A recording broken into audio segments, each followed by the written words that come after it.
Welcome back. আপনাদের সবাইকে স্বাগত জানাচ্ছি। আমি রাসেল। আশা করছি আপনারা সবাই ভালো আছেন, ভালোর দলে আছেন। আমিও ভালো আছি, ভালোর দলে আছি। 252তম এপিসোডে আপনাদের সবাইকে আমন্ত্রণ জানাচ্ছি।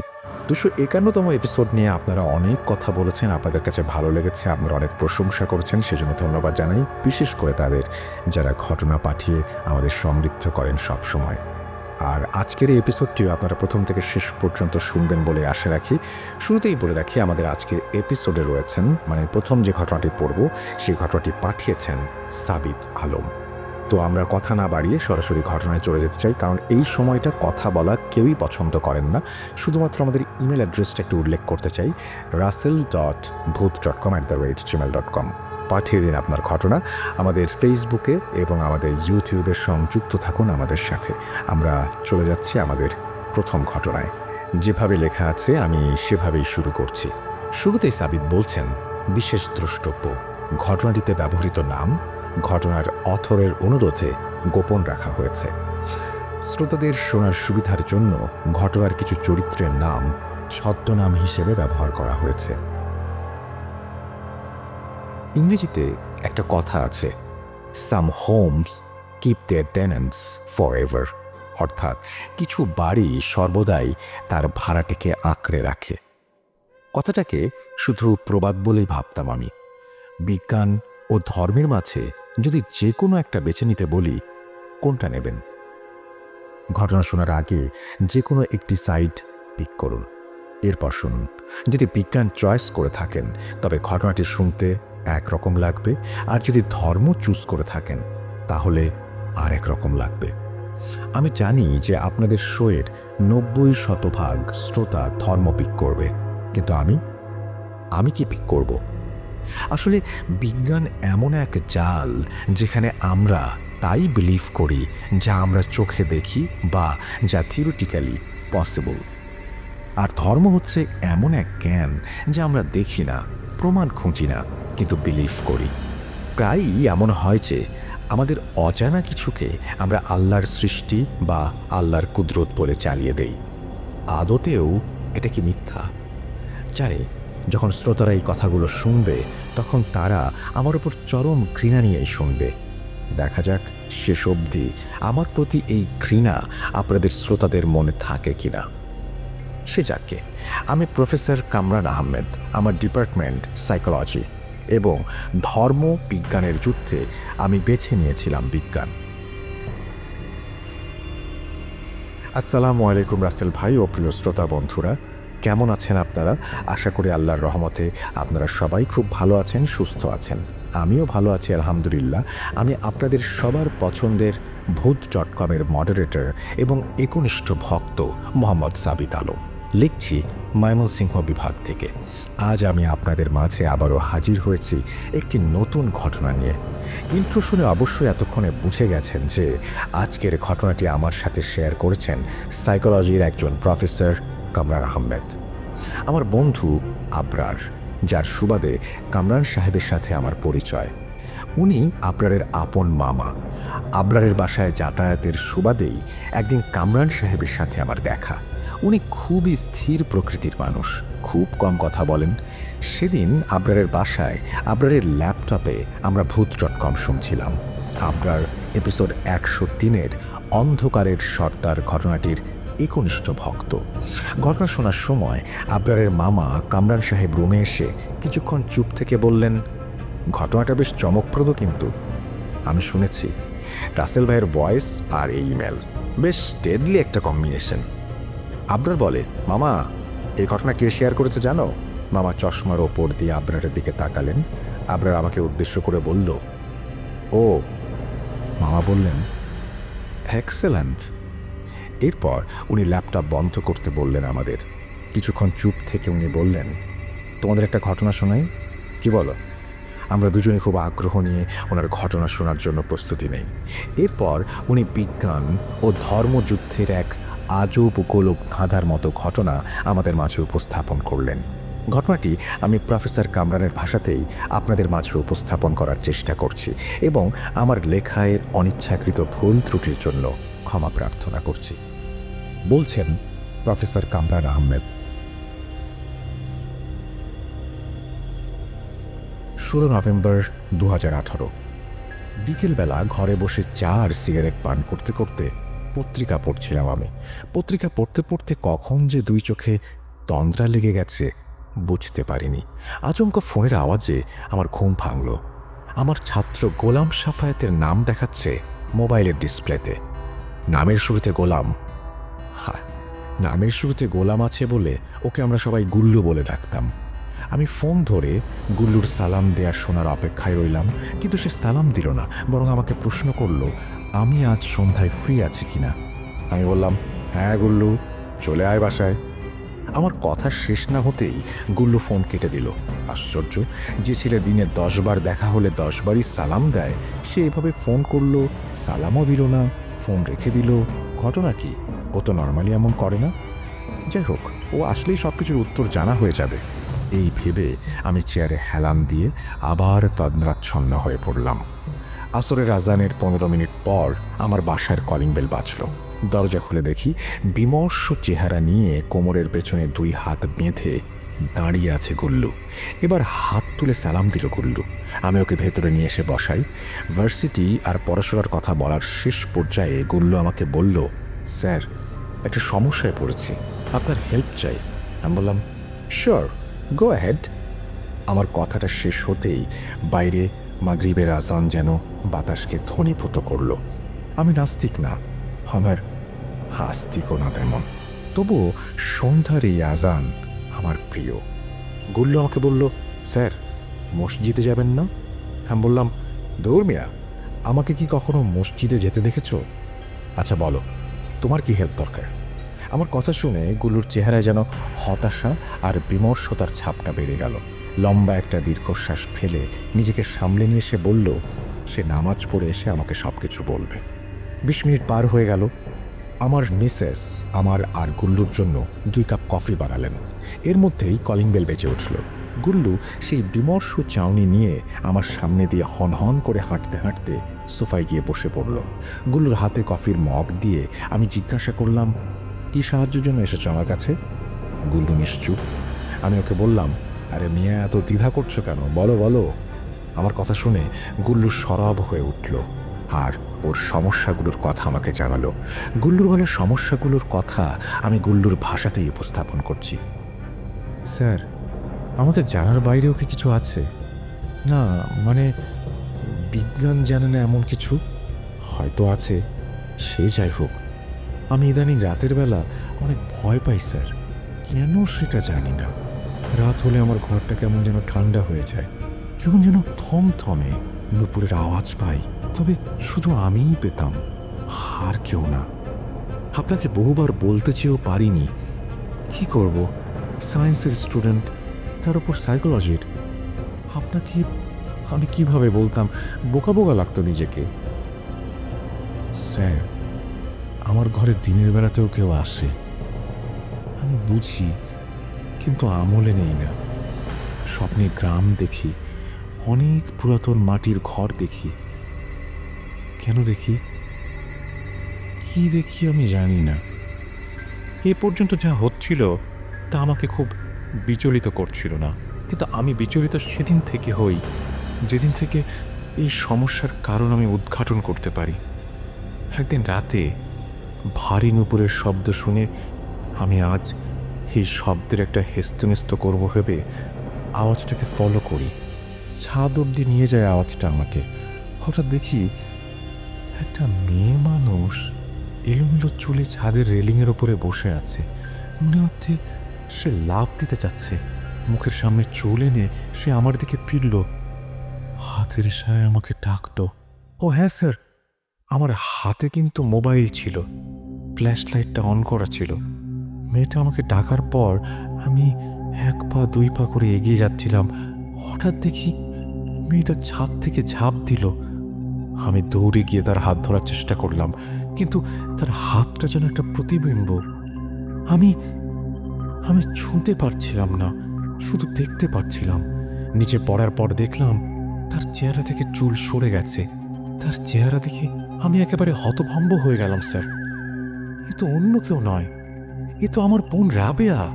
আমি দৌড়ে ছাদ থেকে নামার জন্য সিঁড়ির কাছে যাচ্ছিলাম, সিঁড়ির সামনে আসতেই আমি আচমকা কার সাথে যেন ধাক্কা খেলাম। লাইট উঁচু করে দেখি রাবেয়া আমার সামনে দাঁড়িয়ে। আমি ভয়ে 2 পা পিছিয়ে গেলাম।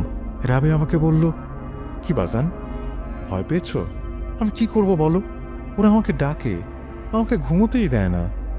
আমি এতবার বলি যে আমি ঘুমোচ্ছি, তাও আমাকে ডাকে। আমি রাবেয়ার কাছে যেতে ভয় পাচ্ছিলাম। রাবেয়া কথাগুলো বলে সেন্সলেস হয়ে সিঁড়িতে পড়ে যাচ্ছিল। আমি দৌড়ে গিয়ে ওকে ধরে ফেললাম। ওকে বাসায় নিয়ে আসার পর দেখলাম ওর পায়ে একজোড়া নূপুর বাঁধা, অনেক পুরাতন নূপুর, দেখলেই বোঝা যায়। ভেবে পাচ্ছিলাম না কি করব। ওকে বিছানায় শুইয়ে দিয়ে আমি ঘরের মেইন গেটের সামনে গিয়ে দেখলাম বাইরে আমি যেখানে রাবেয়ার মতো চেহারার মেয়েটাকে পড়ে থাকতে দেখেছিলাম, সেই জায়গায় সে আর নেই। তাহলে এগুলো আমার ভ্রম নাকি ব্রেইনের কল্পনা? জানি স্যার, আপনি এর কোনো একটা লজিক্যাল ব্যাখ্যা বের করবেন অবশ্যই, কিন্তু আমার কথা এখনো শেষ হয়নি। সেদিনের পর থেকে রাবেয়া কেমন যেন হয়ে গেল, পাগলের মতো করে।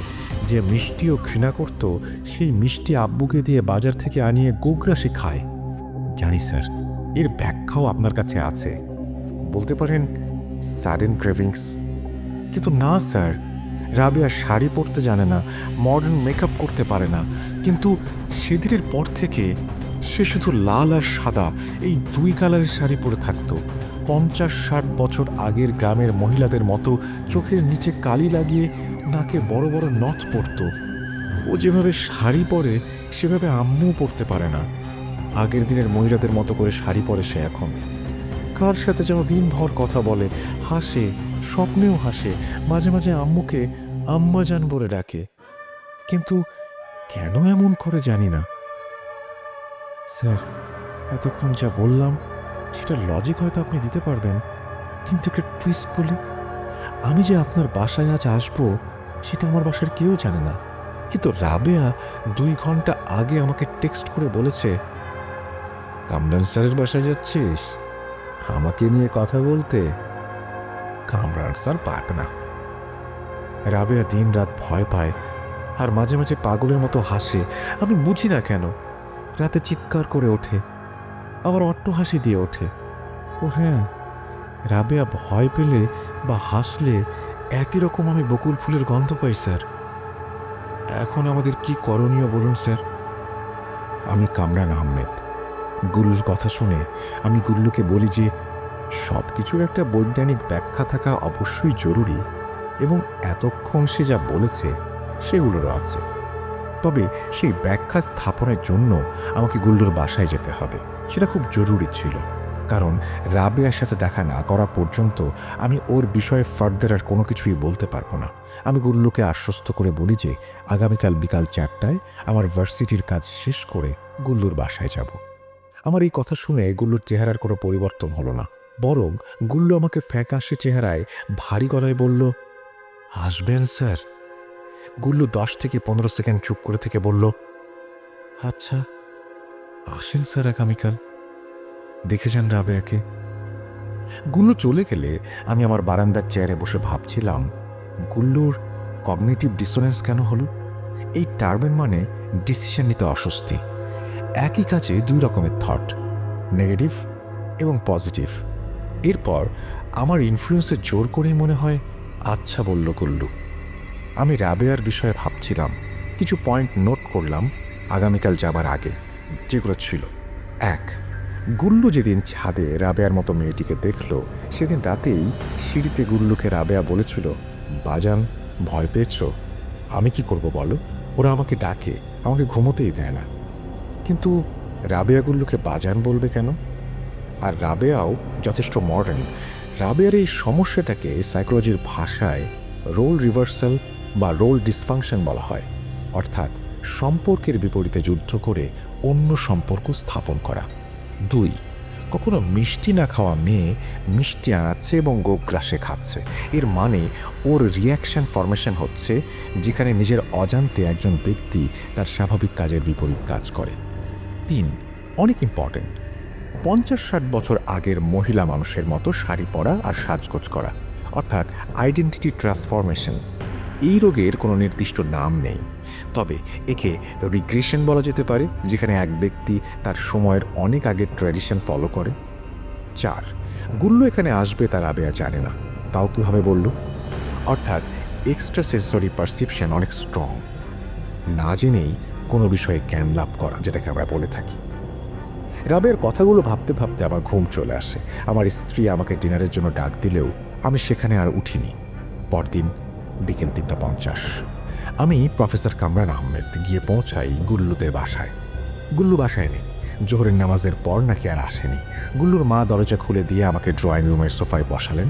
উনি আমাকে চা নাস্তা দিতে চাইলেও আমি ওনাকে রাবেয়ার সাথে আগে দেখা করতে চাই বলে জানাই। উনি আমাকে একটু বসতে বললেন।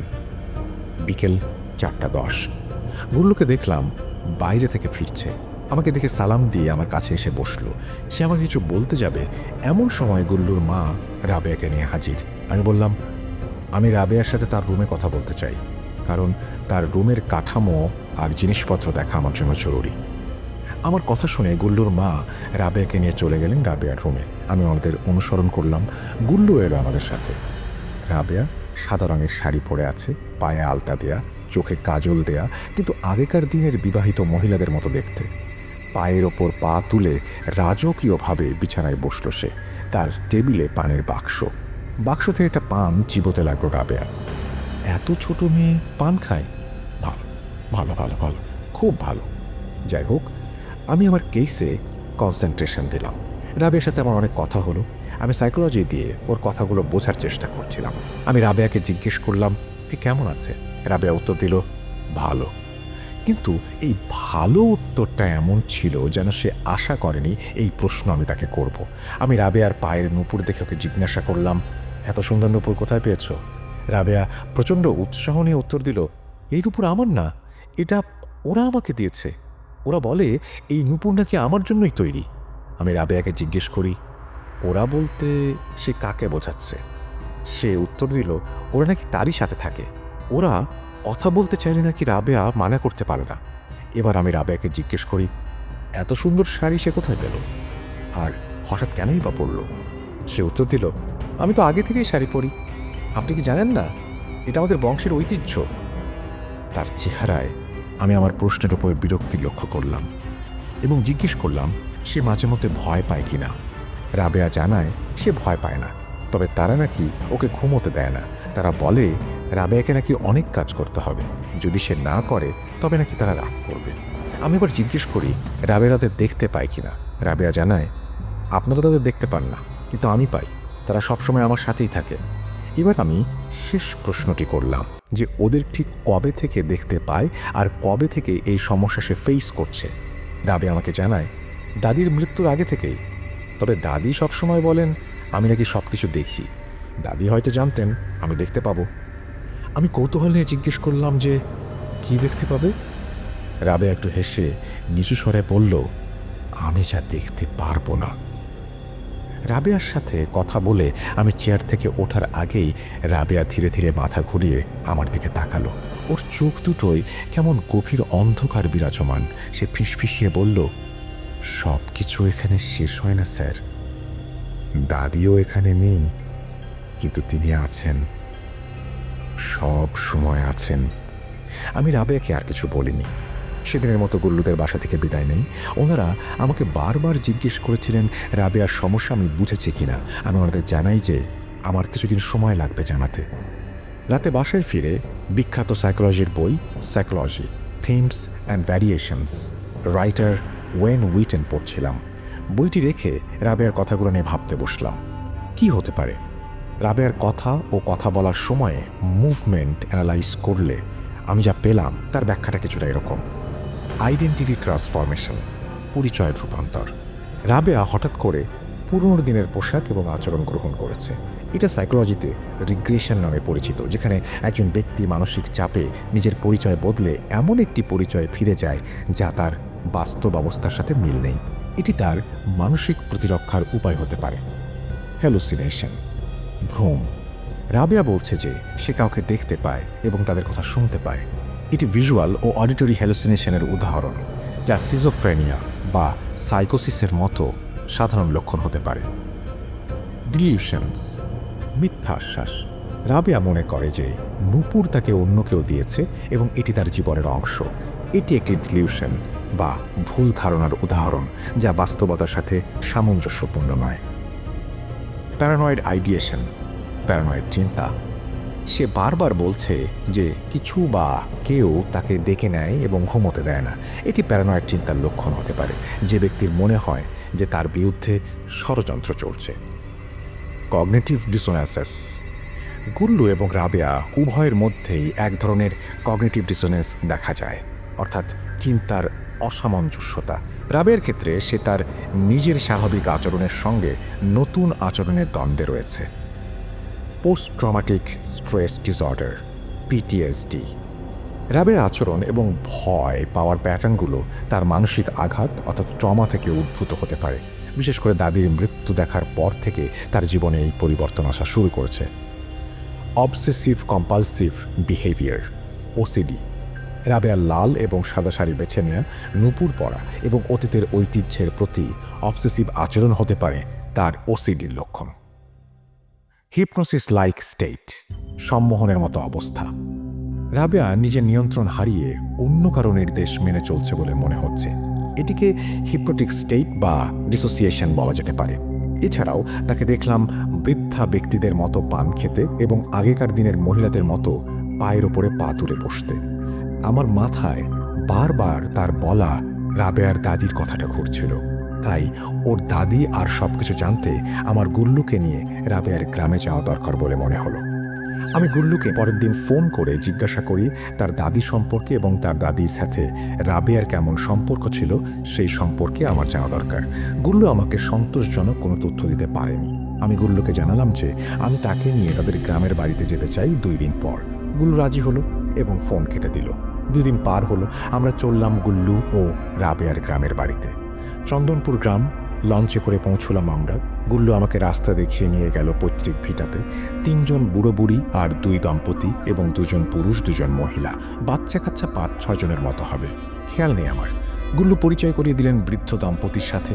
ওনারা গুল্লুর বাবার চাচা চাচি। ভালোই হলো, ওনারা অবশ্যই রাবেয়ার দাদির খুব কাছের ছিলেন। বেশ ভালো, সমাধান খুঁজে পাবো আশা করি। ওনাদের জিজ্ঞাসা করলাম রাবেয়ার কথা।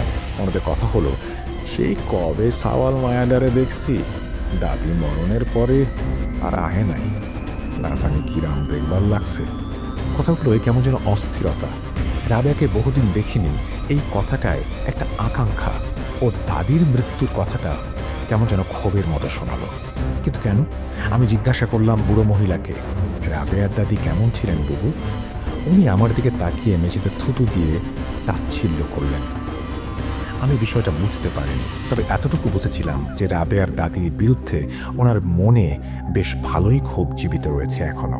উনি হঠাৎ বলে উঠলেন, ডায়ান আসছিল বেটি, ডায়ান। আমি মুচকি হেসে গুল্লুকে বললাম, চল গুল্লু। গুল্লু আমাকে বলল, দাঁড়ান স্যার, আমিও জানি না আমার দাদির কথা, আমি শুনতে চাই।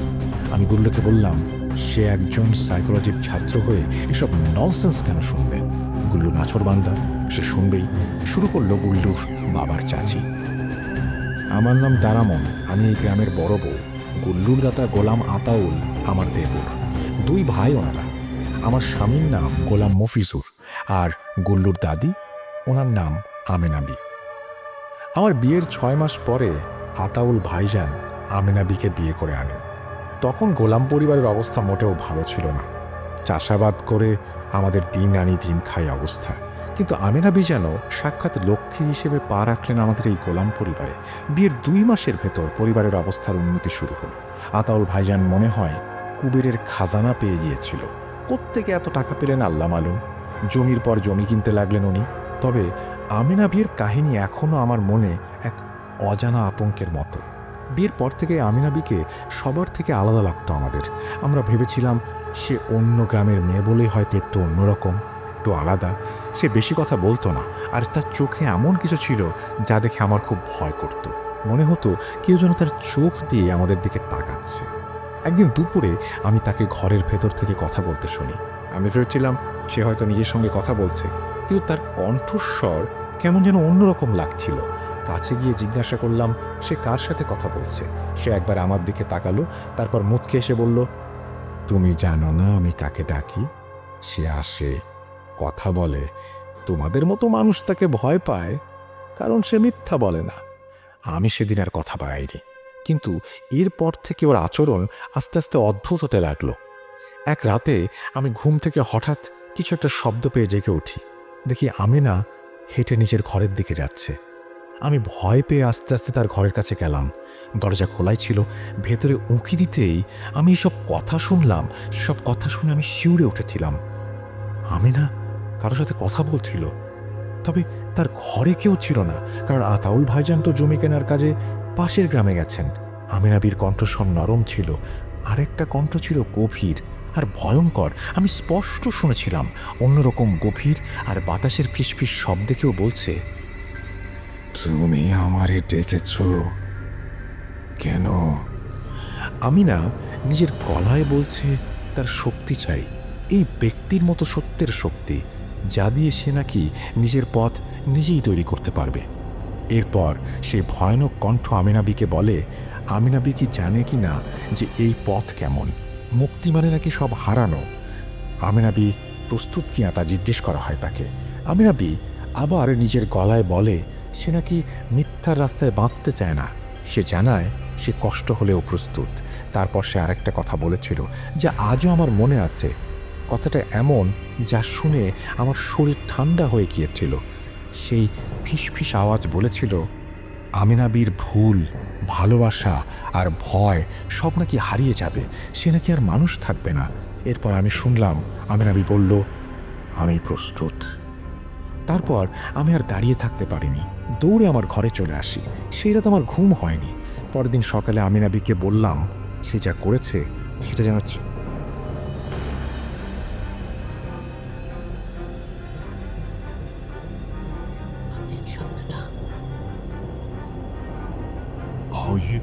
ব্যক্তিরা দেয়। এই পথ ভালো নয়। আমিনাবি হেসে বলল, তোমরা শয়তানকে ভয় পাও কেন? সে সত্যি বলে বলে। মানুষ মিথ্যার ভ্রান্তি নিয়ে বাঁচে, তাই সত্য তাদের কষ্ট দেয়। আমি ওকে আর কিছু বলিনি। এরপর থেকে আমিনা আরও বদলে যেতে লাগলো। আমরা কেউ তার কাছাকাছি যেতে সাহস করতাম না। সে যেন অন্য কোনো এক সত্তা হয়ে গিয়েছিল। আর সে যখন মারা গেল তখন গ্রামের লোকজন পূর্ণিমার রাতে ওর ছায়া দেখতে পেত। আমি জানি না এটা আমাদের ভয় নাকি সত্যি কিছু, কিন্তু আমি আর সাহস পাই না। ওর মুখ আর ওর কণ্ঠ আমার কানে বাজে। এই বলে তারামন বিবি থামলেন। উনি পিঁড়ি থেকে উঠে ঘরের দিকে চলে গেলেন। তারামন বিবির বর্ণনা আমাকে খুবই গভীরভাবে নাড়া দিল। এমন কিছু ঘটনা যা শুনে মনোবিদ্যার বিভিন্ন তত্ত্ব নিয়ে ভাবতে বাধ্য হলাম। Psychotic episode. আমিনা বিবির আচরণ সিজোফ্রেনিয়ার লক্ষণ হতে পারে। সিজোফ্রেনিয়ায় আক্রান্ত ব্যক্তিরা একটা হ্যালুসিনেশনের মধ্যে দিয়ে যায়। ডিলিউশন থিঙ্কিংয়ের মতো একটা অবস্থা তাদের সবসময় চলমান থাকে। তার মনের অবস্থা বাস্তবতার সীমা হারিয়ে কল্পনার এক জগৎ তৈরি করেছিল, যেখানে সে শয়তানের সঙ্গে কথা বলছে এবং সেটাই সে ভাবছে। এবং 2 নম্বরে যেটা বলা যেতে পারে সেটা হচ্ছে ডিসোসিয়েটিভ আইডেন্টিটি ডিসঅর্ডার, অর্থাৎ ডিআইডি। তার কথোপকথনের ধরন এবং কণ্ঠস্বর পরিবর্তন দেখে মনে হয় তার ভেতর একাধিক সত্তা হয়েছিল। মানসিক ট্রমা বা বড় কোনো ধরনের চাপের কারণে মানুষ এরকম বিভ্রান্তকর অবস্থায় পড়ে। আমিনা হয়তো নিজের দুর্বলতা কাটাতে একটা শক্তিশালী সত্তার কল্পনা করেছিল। 3. Collective dilution. তারামন এবং গ্রামের অন্যরা আমিনার স্বাভাবিক আচরণকে ভুলভাবে ব্যাখ্যা করে নিজেদের মধ্যে এক ধরনের গুজব তৈরি করেছিল।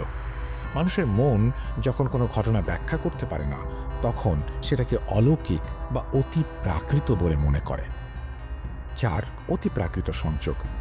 তারামনের বর্ণনার গভীরতা এবং বাস্তবতা আমাকে ভাবিয়ে তুলল। আমি নাকি সত্যিই শয়তানের মতো কোনো শক্তির সঙ্গে সংযোগ স্থাপন করতে পেরেছিল, নাকি এটা তার মানসিক বিভ্রম ছিল? তার শক্তি ও সত্য খোঁজার বাসনা কি তাকে অন্য কোনো জগতে টেনে নিয়ে গিয়েছিল? আমি ভাবতে লাগলাম, আমিনা বিকি একজন মানসিক রোগী ছিলেন, নাকি তার সঙ্গে এমন কিছু ঘটেছিল যা আমরা ব্যাখ্যা করতে পারি না? আমার মনের গভীরে এক প্রশ্ন ঘুরপাক খাচ্ছিল। মানুষ কি সত্য জানার জন্য সব কিছু হারাতে প্রস্তুত, নাকি মিথ্যার আরামদায়ক ভ্রম নিয়েই আমাদের বাঁচতে হয়? গুল্লুকে দেখলাম বেশ ভয় পেয়েছে। আমি ওকে একটু ধমক দিলাম যে সে সাইকোলজি স্টুডেন্ট হয়ে এসব বোগাস কাহিনী কিভাবে ভয় পেতে পারে। গুল্লুকে বললাম, চল ফিরে যাই। সেদিন আর লঞ্চ না থাকায় আমরা সেদিন রাতটা গুল্লুর দাদু বাড়িতেই কাটিয়ে দিই। রাতে শুয়ে শুয়ে ভাবছিলাম যে গুল্লুকে তো বকে দিলাম, কিন্তু নিজের মনকে কিভাবে বোঝাবো। গুল্লু আমাকে আর সেদিন বলেনি যে তারামন বিবির কথাগুলোর লজিক্যাল ব্যাখ্যা আমি হয়তো দিতে পারি। হয়তো সে বুঝেছিল যে এর ব্যাখ্যা দেওয়া সম্ভব হলেও অন্তত লজিক্যালি সম্ভব নয়। পরদিন সকালে ঘুম থেকে উঠে আমরা ফিরে এলাম শহরে। গুল্লুদের বাড়িতে গিয়ে দেখলাম একজন হুজুর সোফায় বসে চা খাচ্ছেন। আমাকে দেখে হুজুর দাঁড়িয়ে গেলেন আর খুব সুন্দর করে বললেন, আসসালামু আলাইকুম ভাইজান। আমি ওনার সালামের উত্তর দেইনি, কারণ আমি ওনাকে দেখে রীতিমতো বিরক্ত হয়েছিলাম। গুল্লুকে ডাক দিলাম, জিজ্ঞেস করলাম, এ হুজুর এখানে কেন? গুল্লু আমাকে জানালো সে গত রাতে তার মাকে ফোন করে তারামন বিবির বলা সব কিছু জানিয়েছে। এরপর তারা নাকি ওই হুজুরকে ডেকে নিয়ে আসার সিদ্ধান্ত নিয়েছে। আমি রেগে গিয়ে হুজুরকে প্রশ্ন করলাম, এই যে হুজুর, বলেন তো প্লাসেবো ইফেক্ট কি? তারপরে আমি পরপর আরও কিছু প্রশ্ন করলাম, আর্কিটাইপ, ইমোশনাল ইন্টেলিজেন্স। হুজুর খুব সুন্দর হাসি দিয়ে আমাকে বললেন, ভাইজান শান্ত হন। আপনি যে প্রশ্নগুলো আমাকে করেছেন সেগুলোর উত্তর আমি জানি না, আমি কখনো এগুলো শুনিই নি আসলে। তবে আপনি যে কারণে এখানে এসেছেন ঠিক সেই একই কারণে আমাকেও এখানে আনা হয়েছে। আপনি আমার সাথে থাকুন, আমি আপনার কাজে একটু বিরক্ত করব না, কথা দিচ্ছি ভাই। আমি না হয় আপনার কাজ দেখে শিখলাম। লোকটার এমন হাম্বলনেস দেখে আমি লজ্জা পেয়ে গেলাম। উনি আমার কাছে তারামন বিবির বলা সকল কথা জানতে চাইলেন। আমি ওনাকে শুরু থেকে শেষ অবধি সব কিছু খুলে বললাম। উনি আমাকে বললেন, ভাইজান আমার একটু রাবেয়ার সাথে কথা বলতে হবে, আপনিও থাকেন আমার সাথে। আমি ওনার সাথে রাবেয়ার ঘরের দিকে এগুলাম, গুল্লু আর গুল্লুর মাকে সাথে নিয়ে। হুজুর ঘরের ভেতরে প্রবেশ করার আগেই রাবেয়ার মা রুম থেকে বলে উঠল, থামো, এক পাও ভেতরে দেবে না তোমরা কেউ, সে কিন্তু দেখছে, তোমরা এখান থেকে যাও। হুজুর মুচকি হাসি দিয়ে খুব সুন্দর করে সালাম দিয়ে ঘরে ঢুকলেন। রাবেয়া ভয় পাচ্ছে, আর ওর আইবল সেকেন্ডে 4-5 বার ঘুরছিল ঘরের নানান দিকে। সাইকোলজির ভাষায় এটাকে নিউরোটিক গ্ল্যান্স বলা যেতে পারে। কোনো ব্যক্তি খুব অস্বস্তিতে থাকলে তার সাথে এমনটা হয়। হুজুর একটি চেয়ার নিয়ে বসলেন রাবেয়ার সামনে। উনি রাবেয়াকে কিছু প্রশ্ন করলেন। প্রশ্নগুলো আমার মনে নেই, যতটা মনে আছে ততটা আমি নিজের মতো করে বলতে পারতাম, কিন্তু বানিয়ে কিছু বলতে চাই না, তাই যেটা মনে নেই সেটা বলছি না, সরি। তবে রাবেয়ার সাথে এমন হবার কারণ জানা গিয়েছিল। হুজুর রাবেয়ার সাথে কথা বলে আমাদের বলেছিলেন যে রাবেয়াকে নাকি জন্মের আগেই কালো জাদু করা হয়েছিল। আমি ওনার কথার প্রমাণ চাইলাম। উনি আমাকে বললেন উনি আমাকে সব কিছু বুঝিয়ে বলবেন। রাত হয়ে গেছে, এশার নামাজ পড়ে এসে হুজুর বলতে শুরু করলেন, আমিনাবি আসলে কোনো শয়তানকে ডাকেনি, ওনার ওপরেই আসলে কালজাত করা হয়েছিল। উনি নিজেই একজন ভুক্তভোগী। যেহেতু উনি এখন জীবিত নেই, সেহেতু কালো জাদুর কারণ জানা যাচ্ছে না। তবে ধারণা করা হচ্ছে যে হঠাৎ করে গোলাম পরিবারের উন্নতির দায়ভার যেহেতু আমেনাবির উপরে বর্তায়, সেহেতু কেউ হিংসে করে এই কাজ করেছে। এই জাদু এতই নিখুঁত যে ধরা খুবই মুশকিল যে আসলেই কালো জাদু করা হয়েছে কিনা। গ্রামের বাড়ি, আমেনাবির থেকেও আগের আমলের বাড়ি এটি। সেই বাড়িটাই রাবেয়াকে যেন ডাকছে। ওকে ওখানে নিয়ে গেলেই ও সুস্থ হয়ে যাবে, এর বেশি আমি কিছু জানি না। হুজুরের কথা আমার হাসি পেল, তবুও কিছু বলছিলাম না। আমি এই খেলা কতদূর গড়ায় দেখতে চাচ্ছিলাম। ওনার কথা মতো উনি, রাবেয়া, ওর মা, গুল্লু, আমরা সবাই মিলে পরদিন গুল্লুদের গ্রামে ফিরে গেলাম। আমি খুবই অবাক হলাম। বাড়ির কাছে পৌঁছাতে রাবেয়া দৌড়ে বাড়ির ভেতরে চলে গেল। একটা রুমে গিয়ে চারপাশে তাকিয়ে যেন স্মৃতিচারণ করছিল সে। কাঠের খাটের হাতলে হাত দিয়ে যেন আদর করছিল। মানসিক রোগের লক্ষণ একেবারে স্পষ্ট। হুজুর আমাদের নিয়ে ঘরে প্রবেশ করলেন। দূর থেকে তারামন বিবিকে দেখে রাবেয়া বিদঘুটে হাসি দিয়ে বলল, আমি ফিরে এসেছি তারাবু। হুজুর আসনে বসলেন। আমি রিল্যাক্সও একটা পিড়িতে বসে ড্রামাটা উপভোগ করছিলাম। হুজুর 5 মিনিটের মতো বসে দোয়া পড়ার পরে রাবেয়া নিজেই হুজুরের সামনে এসে বসে পড়ে। হুজুর রাবেয়ার চারপাশে নিজের ব্যাগ থেকে একটা ব্রাশের মতো কিছু বের করে বৃত্ত এঁকে দিলেন। এরপর উনি রাবেয়ার দিকে ফিরে সালাম দিলেন। রাবেয়ার চোখের মণি যেন লাফাচ্ছিল, মণিজোড়া যেন চোখ দুটো জুড়ে ছুটোছুটি করছিল। আমি চোখ ঝাড়া দিয়ে নিলাম, ভুল দেখছি না তো? রাবেয়া হঠাৎ ফিস করে বিদঘুটে মোটা গলায় বলে উঠল, কেন ডেকেছিস আমাকে সুলেমান? বুঝতে পারলাম যে হুজুরের নাম সুলেমান। হুজুর জিজ্ঞাসা করলেন যে সে কি চায়, মানে গতানুগতিক যে ঝাড়ফুঁক বা যা কিছু এই প্রসেস। রাবেয়া বলল সে একে একে এই বংশের সকল স্ত্রীর সন্তানকে মৃত্যুর দিকে নিয়ে যাবে, এটাই নাকি তার কাজ। হুজুর জিজ্ঞাসা করেন এই কাজ তাকে কে দিয়েছে। সে কোনো কথা বলে না। হুজুর রুম থেকে বেরিয়ে গেলেন। 2 মিনিট পর উনি ঝোলা থেকে একটা বাটি বের করলেন। বাটি উল্টো করে মাটিতে রেখে তার ওপর 2 হাত দিয়ে চাপ দিলেন। বাটি মেঝেতে ঘষে ঘষে সারা ঘর ঘোরালেন, আর ঘরের 9টি জায়গায় সেই ব্রাশের মতো কিছু দিয়ে ছোট ছোট বৃত্ত আঁকলেন। হুজুর জ্ঞান হারাচ্ছিলেন মনে হচ্ছিল। উনি থামলেন, একটু স্বাভাবিক হয়ে উনি বললেন, দাগ দেয়া এই 9টি জায়গায় ঘুরতে আমি যেন চোখের সামনে ভোজবাজির খেলা দেখছিলাম। প্রতিটা গর্ত থেকে একটি করে তাবিজ বের হলো। এও কি সম্ভব? বিজ্ঞানের ব্যাখ্যা কিভাবে দেবে? আমি কিভাবে দেব? হুজুর 1 বালতি পানি নিলেন, পানিতে দোয়া পড়ে ফু দিয়ে কালি টাইপের একটা জিনিস দিয়ে তাবিজগুলো পানিতে ডুবিয়ে দিলেন। প্রতিটা তাবিজের ওপর লাল সুতা পেঁচানো। উনি এরপর একে একে 9টা তাবিজ থেকে সুতোগুলো খুলে ফেললেন আর সুতোসহ তাবিজগুলোকে পুড়িয়ে ফেললেন। রাবেয়া বৃত্তের বাইরে বের হতে চেয়েও পারছিল না। সে হুজুরকে নানাভাবে ভয় দেখাচ্ছিল আর কথার জালে আটকাবার চেষ্টা করছিল, কিন্তু হুজুর তার কাজ করে যাচ্ছিলেন নিজের মতো করে। 10 মিনিট ধরে হুজুর আসনে বসে আছেন। উনি আসন থেকে উঠে বললেন, আরও একটা তাবিজ আছে, খুঁজতে হবে সেটা, আমি পাচ্ছি না। রাবেয়াকে দেখলাম বারবার বিছানার হাতলের দিকে তাকাচ্ছে। আমি মাত্র মাটি খোঁড়ার জন্য আনা শাবল দিয়ে বিছানার হাতলে কোপ দিতে শুরু করলাম। গুল্লু হাত লাগালো আমার সাথে। হাতল ভাঙতেই আরও একটি তাবিজ বের হলো, যা ছিল একটি টিকটিকির কঙ্কালে সুতো পেঁচানো। হুজুর বললেন, কেউ যেন খালি হাতে এই জিনিস না ধরে। উনি দোয়া কালাম পড়তে পড়তে তাবিজটা হাতে নিয়ে বালতির পানি ঢেলে সুতার প্যাঁচ খুললেন। ওনাকে দেখে মনে হচ্ছিল যে সুতার প্যাঁচ খুলতে ওনার খুবই কষ্ট হচ্ছে। উনি আসলেই খুব কষ্ট পাচ্ছিলেন বলে মনে হচ্ছিল আমার। উনি তাবিজ খুলে সেটা পুড়িয়ে ফেলতেই রাবেয়া অজ্ঞান হয়ে গেল। 5 মিনিট পর রাবেয়ার জ্ঞান ফিরতেই সে বৃত্তের বাইরে বের হয়ে এসে হুজুরের গলা টিপে ধরে আর চিৎকার করে বলে, আমার শিকারকে কেন নিলি? আমি তোর আজরাইল সুলেমান, তুই মরবি আজ। আমরা সবাই মিলে রাবেয়াকে ধরে বিছানায় শুইয়ে দিলাম। হুজুর রুকায়া শুরু করলেন আল্লাহর নামে। নানান আয়াত পড়ছিলেন উনি, আর কাকে যেন রাবেয়ার ভেতর থেকে বের হতে বলছিলেন। হুজুর রাবেয়াকে জোর করে ওনার ঝুলি থেকে 1 শিশি পানি বের করে খাওয়ালেন। রাবেয়া অজ্ঞান হয়ে গেল। হুজুর ঘর থেকে বের হয়ে গেলেন। 10 মিনিট পর তার জ্ঞান ফিরল। অনেকটাই যেন স্বাভাবিক লাগছিল তাকে। একটু পর হুজুর হাতে কিছু বড়ই পাতা নিয়ে ফিরে এলেন। আমাদের সামনেই সেগুলো উনি বেটে ফেললেন। 1 বালতি পানিতে সেগুলো মেশালেন। একটা গ্লাসে পানি নিয়ে রাবেয়াকে 3 ঢোক খাওয়ালেন, আর বাকি পানি ওকে গোসল করতে বললেন। রাবেয়ার মা রাবেয়াকে গোসলখানায় নিয়ে গেলেন। গোসল শেষে রাবেয়া ফিরে এলো এবং জানালো তার নাকি কালো রঙের বমি হচ্ছে। হুজুর মুচকি হেসে বললেন, অকৃত না, এখন আর সমস্যা নেই, আলহামদুলিল্লাহ। এই কথা বলে উনি ঘর থেকে বের হয়ে গেলেন। এরপর আমার দ্বিতীয় দফা চমকানোর পালা। হুজুর ঘর থেকে বের হতেই তারামন বিবির স্বামী গোলাম মফিজুর হুজুরের হাত ধরে বললেন, হুজুর আমার বিবিজানকে বাঁচান। হুজুর মুচকি হাসলেন আর বললেন, চাচা যান, আল্লাহ ছাড় দেন কিন্তু ছেড়ে দেন না। তারামন বিবি তার পাপের ফল ভোগ করছে, এটা আল্লাহর দেয়া শাস্তি, আমাকে ক্ষমা করুন। আমি আল্লাহর কাজের বিরোধিতা করতে পারবো না। আমরা সবাই আকাশ থেকে পড়লাম, এ কি বলছেন হুজুর? কেন এসব করছেন উনি? উনি উত্তর দেন, এই কালো জাদু আর কেউ না, তারামন বিবি করেছিলেন।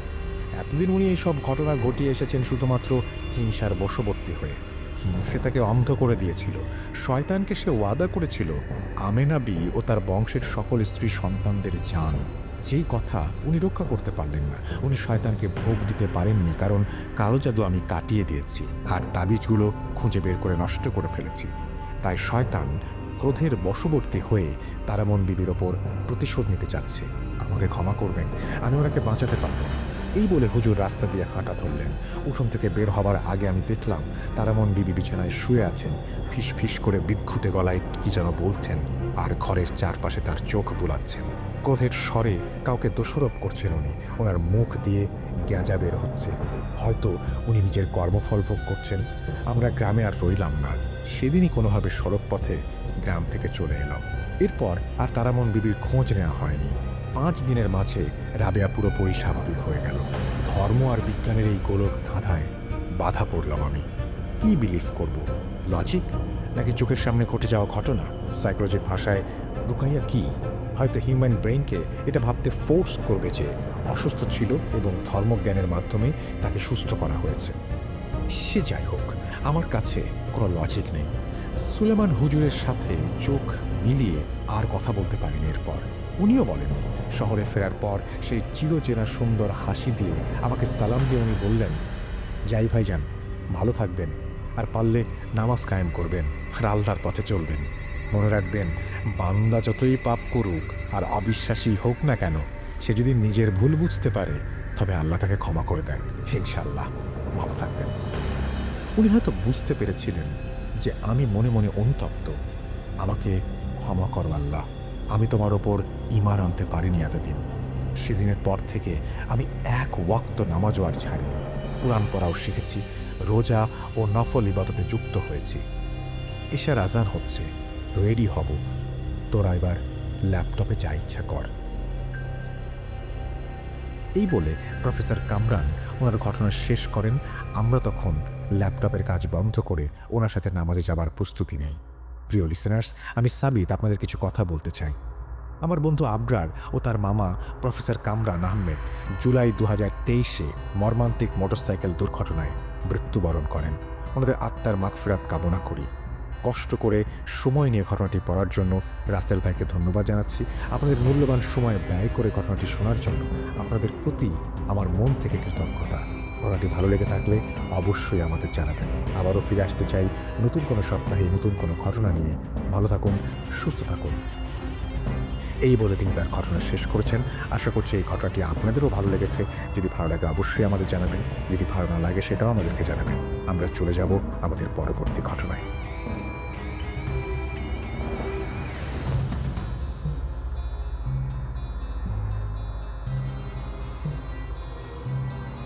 Spirit, be here with me.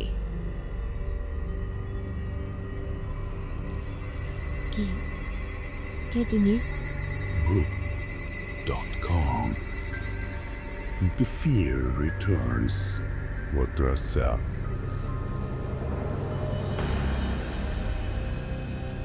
Welcome back. আপনাদের সবাইকে স্বাগত জানাচ্ছি আমি রাসেল। আশা করছি আপনারা সবাই ভালো আছেন, ভালোর দলে আছেন। আমিও ভালো আছি, ভালোর দলে আছি। একটু আগে আমরা একটা ঘটনা শুনলাম, সাবিত আলমের পাঠানো ঘটনা। এই ঘটনা নিয়ে নিশ্চয়ই আপনাদের অনেক প্রশ্ন আছে, আমারও কিছু আছে। আমি সেগুলো নিয়ে সাবিত আলমের সাথে কথা বলবো। আর আপনাদের যে সমস্ত প্রশ্ন রয়েছে সেগুলো কমেন্ট সেকশনে লিখতে পারেন। আমি সাবিত আলমকে অলরেডি বলেছি, সাবিত আলম কমেন্ট সেকশনে হয়তো আপনাদের প্রশ্নের উত্তরগুলো দিতে পারবেন খুব সহজেই।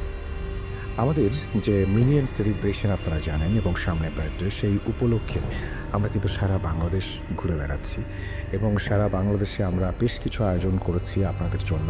যেমন আপনাদের কাছ থেকে ঘটনা সংগ্রহের পাশাপাশি আপনাদেরকে আরও বেশি এই শোয়ের সাথে অন্তর্ভুক্ত করা এবং আপনাদের কাছ থেকে বিভিন্ন বিষয়ে জানতে চাওয়া এবং সেইভাবে আমাদের শোকে আগামীর জন্য সাজিয়ে নেওয়া। আপনারা সহযোগিতা করবেন আশা করি। আমরা চলে যাব আমাদের পরবর্তী ঘটনায়। আশা করছি প্রথম থেকে শেষ পর্যন্ত আপনারা শুনবেন এবং এভাবেই আমাদের পাশে থাকবেন। চলুন শুনে আসি।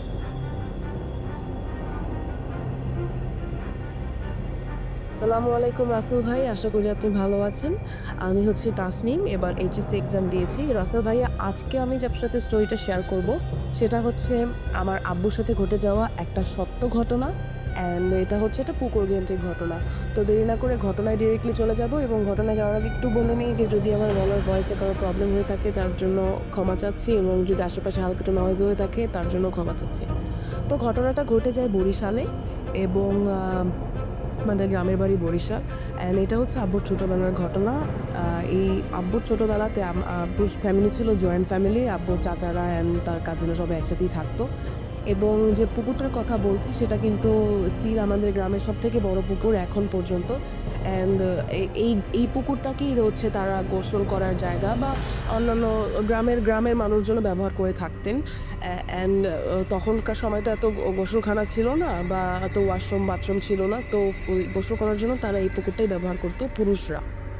তো যেদিনকার ঘটনা বলছি রাসেল ভাইয়া, ওই দিনও যথারীতি যেরকমের হয় যে সব কাজিনরা সবাই একসাথে দুপুরবেলাতে এরকমের পুকুর ঘাটে গোসল করতে যায়। তো যাওয়ার পরে পুকুরের একটু বর্ণনাটা বলে নেওয়া ভালো যে এখন তো অনেক উন্নত হয়ে গেছে, এখন তো একটা ঘাট খুব সুন্দর করে একটা বাঁধানো ঘাটলা হয়েছে, কিন্তু তখন কিন্তু এরকমের ছিল না, ঘাট ছিল না ভালো। তো যেটা হয় যে পুকুরের এক সাইডে হচ্ছে আমাদের নিজস্ব একটা কবরস্থান রয়েছে, অ্যান্ড এক সাইডে হচ্ছে একটা ময়দান রয়েছে। ময়দান বলতে যে ঈদের সময় ওখানে নামাজ পড়া হয়, এটা খুবই পবিত্র জায়গা বলা যায়। তো এখন যেখানে একটা কবরস্থান, মানে এক সাইডে যে সাইডটাতে হচ্ছে কবরস্থান রয়েছে, ওই সাইডটাতেই কিন্তু হচ্ছে ঘাটটা ছিল। অ্যান্ড সেটা কিন্তু অত উন্নত মানের ঘাট ছিল না, নর্মাল যেরকমের ঘাট থাকে ওই গাছের ইয়া দিয়ে যে করা হয়।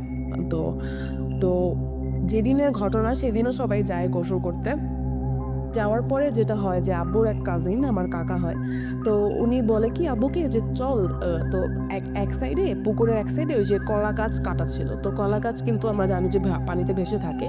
তো আব্বুকে বলতেছিল যে চল দেখি যে ওই সাইডের ওই কলা গাছটাকে কে আগে নিতে পারে, ঠিক আছে, এরকম একটা ছিল, মানে কে আগে যে টাচ করে আনতে পারে এরকমের টাইপের।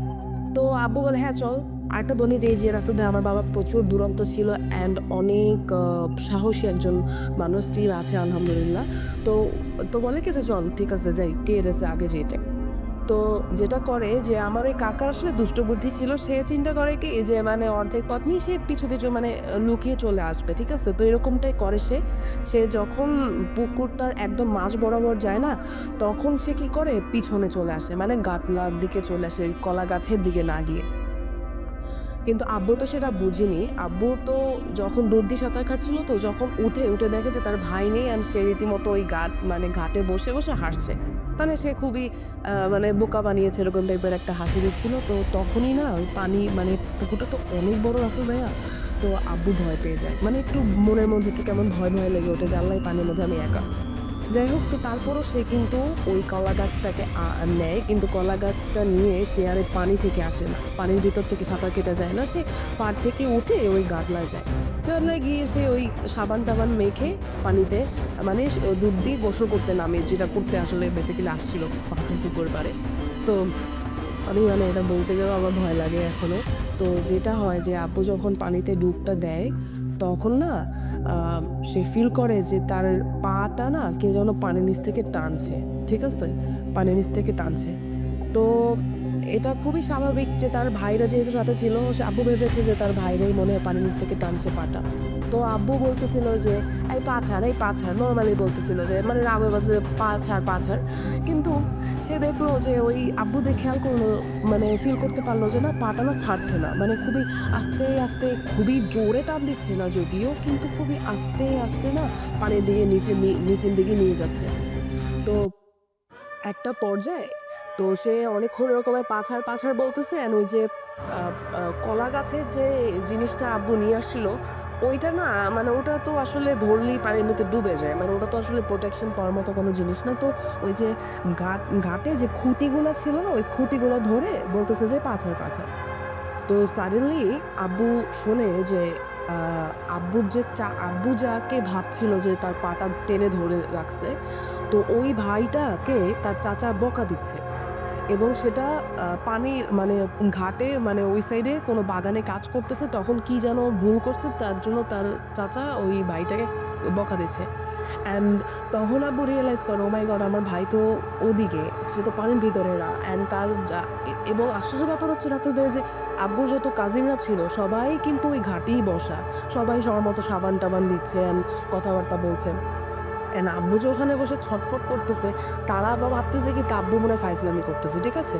তো যখন আব্বু রিয়েলাইজ করছে যে আমার পা যে টানছে সে আমার ভাই না, তখন সে কী করে ডুব দিয়ে সে ওই পাটা ধরার চেষ্টা করে। অ্যান্ড পাটা ধরে ও মাই গড, পাটা ধরে আব্বু ফিল করে যে পাটা না ৩ আঙুল মানে হাতটা ধরার চেষ্টা করে, হাতটা ধরার চেষ্টা করে। তো হাতটা ধরে দেখে যে হাতটা না ৩ আঙুল বিশিষ্ট, মানে ৩ আঙুল দিয়ে তার পাটা ধরে রেখেছে। এবং আব্বু যখনই হাতটা এরকম ধরতে যাচ্ছে, হাতটা স্লিপ কাটতেছে, মানে খুবই পেশল টাইপের একটা জিনিস। তো তখন আব্বু রিয়েলাইজ করে ফেলে যে ও মাই গড, এটা তো মানুষ না। তো সে কী করে ডুব থেকে ওঠার পরে মানে 2 হাত দিয়ে ওই খুঁটিটাকে ধরার চেষ্টা করার পরে সে পা দিয়ে লাথি দেওয়ার চেষ্টা করে, আর বলতে থাকে, চিৎকার করতে থাকে চার এরকম টাইপের। কিন্তু মানে ওই যে খুঁটিটা ধরেছিল না, ওইটার থেকে আব্বু প্রোটেকশন ঠিকমতো পারছিল না, আব্বুর মনে হচ্ছিল পানির ভিতরে চলে যাচ্ছে। তখন সে কী করে যে ওই পাশেই না একটা গাছ ছিল, ওই গাছটা মানে শুরু থেকেই না পানির ভিতরে একটু নুয়ে টাইপের ছিল। তো আব্বু কী করে ওই গাছটার ডালটাকে ধরে, 2 হাত থেকে ধরে অনেক জোরে লাথি মারা শুরু করে অ্যান্ড অনেক জোরে চিৎকার করা শুরু করে। তো আব্বুর যে কাজিনরা ছিল তারা পুকুর ঘাটে বসে বুঝতে পারে কিছু একটা হয়েছে। তো যতক্ষণে তারা বুঝতে পারে মানে আল্লাহর রহমতে আল্লাহ সেভ করেছে ওই সময় আব্বুকে। যাই হোক, তো যেটা হয় যে আব্বু আল্লাহর রহমতে সে ফাইট করে ঠিক মতোই ওইটাকে মানে অনেক জোরে লাথি দেওয়ার কারণে না ছুটে আসে, বুঝছেন মাসুদ ভাইয়া? তো ছুটে আসার কারণে আব্বু যখন ঘাটে উঠেই না পানি মানে ঘাটে উঠতে পারে না, ওই যখন ছুটে যায় আব্বু জাস্ট বেহুশ হয়ে যায়। যখন বেহুশ হয়ে যায় তখন আব্বুর কাজিনরা সবাই মানে একদম দৌড়ে এসে তাকে ধরে যে আল্লাহ কি হইলো। আর আব্বুর চাচারাও আশেপাশেই ছিল, তো তারা সবাই দৌড়ে এসে সবাই পানি থেকে আব্বুকে উঠানোর পরে বাসায় নিয়ে যায়। এখন যেটা হয়েছে যে এই কাহিনীটা ছিল দুপুরবেলার কাহিনী, একদম কিন্তু ভর দুপুর, এবং গ্রামের বাড়িতে দুপুরবেলা কিন্তু খুবই ভয়ঙ্কর এটা টাইম বলা হয়। যাই হোক, তো আব্বুর জ্ঞান ফেরে কিন্তু একদম রাতে, মানে পুরোটা টাইম আব্বু একদম বেহুশের মতো ছিল এবং গায়ে প্রচণ্ড জ্বর ছিল। তো তারপরে যেটা হয় যে আব্বু অনেক ভয় পাওয়া শুরু করে, সে মানে একা একা কিছুই করতে পারে না, মানে খুবই ভয় পায়, ছোট মানুষ ছিল খুবই ভয় পায়। তো আব্বুর চাচা আব্বুকে বিভিন্ন ওজা গ্রাম মানে যেখানে শুনছে যে ভালো ওজা আছে সেখানেই নিয়ে যেত অ্যান্ড চিকিৎসা করার চেষ্টা করতো। এই করে করে আব্বু আলহামদুলিল্লাহ সুস্থ হয়ে ওঠে। কিন্তু রাসেল ভাইয়া, মানে যেটা বলবো যে ওই পুকুরটা তো এখনও আছে, এরপরে আব্বু ওই পুকুরে আর কখনোই নামে নাই। গোসল করতে তো জীবনেও না, মানে ওই পুকুরে আব্বু কখনোই নামে নাই। আর যদি কোনো কারণবশত যে হ্যাঁ এখন গোসল করতে হবে, তাহলেও হচ্ছে ওই সাথে কেউ একজন থাকে এবং সে ওই মগ থেকে মানে পুকুর থেকে মগ দিয়ে পানি উঠে মাথায় দেয়, কিন্তু ওই পুকুরে নামে না। তো এই পুকুর রিলেটেডই আর একটা কাহিনী যেটা বলবো, যে এইটা তো ছিল আব্বুর লাইফের এই যে জিনটা বলি বা ভূতটা বলি, সেটা তো তার কাজে সফল হয়নি। আব্বুকে তো নিতে পারেনি পানির মধ্যে, যদি আল্লাহ না করুক যদি নিত তাহলে তো আর আই থিঙ্ক কখনো পাওয়া যেত না, কারণ এটা তো শুনে এসেছি যে পুকুরে একবার নিতে পারলে সে মানুষটার বেঁচে ফেরে না। তো এই যে জিনিসটা, যে জিনটা, সেটা কিন্তু স্টিল এই পুকুরে আছে এবং মানুষজন অনেক দেখেছে, যদিও কাউকে টান দেয় না পানিতে, কিন্তু তারপরও মানুষজন অনেকবার দেখেছে এই জিনিসটা, অনেকবার অনেকে অনেক কিছু দেখে, স্বপ্নে দেখে, বা পুকুরের আশেপাশে কবরস্থানের বা ওই ময়দানের আশেপাশে অনেক কিছু দেখতে পায়। তো ওগুলো তো যাচ্ছি না, আমি আব্বুর, যেহেতু এটা আব্বুর সাথে একটা কাহিনী, তো আব্বুকে নিয়ে বলি।